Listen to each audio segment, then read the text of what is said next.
આંબલીના છાયા નીચે બધા આનંદ કરીએ છીએ. અમારા મથુરભાઈ, એમના ભાઈ મકાદમ, ભુવા, રમેશભાઈ, બીજા અમારા વિડીયો ઓપરેટર જેઠવા સાહેબ, બારૈયા સાહેબ. બોલવાનું તો ભાવનગર દરબાર વિશે મને એમ થયું થોડું કંઈક બોલું. આપણે વાવેણાના દરબાર 18 પાદરના ધણે, અને એ ભાવનગરની અંદર એ સમયની અંદર આસારામ કરીને ભવાયા પોતાનું નાટક રમવા આવેલા ભુવાદાદા કે બાપુ 18 પાદરના ધણીનું તો બહુ દિલ દયાળું હોય છે. અમારે રાતે એક નાટક કરવું છે ને રાજા ભરતરી ખેલ કરવો છે, તો તમે જોવા આવો તો સારું પ્રભુ. કે આવી જશે આરામ.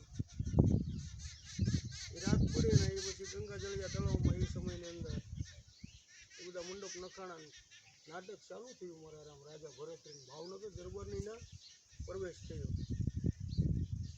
પણ એણે આસારામને જોયું એટલે એમ જોયું કે આ રાજા ભરતરી જ છે કે શું? હવે હો આટલી બધી પાત્રની મહિમા વિશિષ્ટતા એની અને બહુ હોતા છતાં બેટા ને એમાં પિંગલાનો ભરતરીનો પ્રસંગ આવ્યો. 92 લાખ દૂજે રાજા તમારે માળવો. 92 લાખ માળવાના ધણે રાજા ભરતરીને ભાવનગર નરેશ પગમાં પહેરવાનું તોડો ભેટમાં આપે છે. વાહ આસારામ. અરે બાપુ પૈસા હું ભાવનગર દરબાર પૈસા દે આ તમારી કલા ઉપર હું કદર કરું છું. ના પગનો તોડો છે હું તમને ભેટ આપું છું, લઈ લો. હા બોલે હો ભરતરીના વેશમાં હતા 18 પાદરના ધણે કે બાપુ આ ભાવનગરના રાજા છો, જગદંબા તમારી જય હો, જય હો ખોડિયા.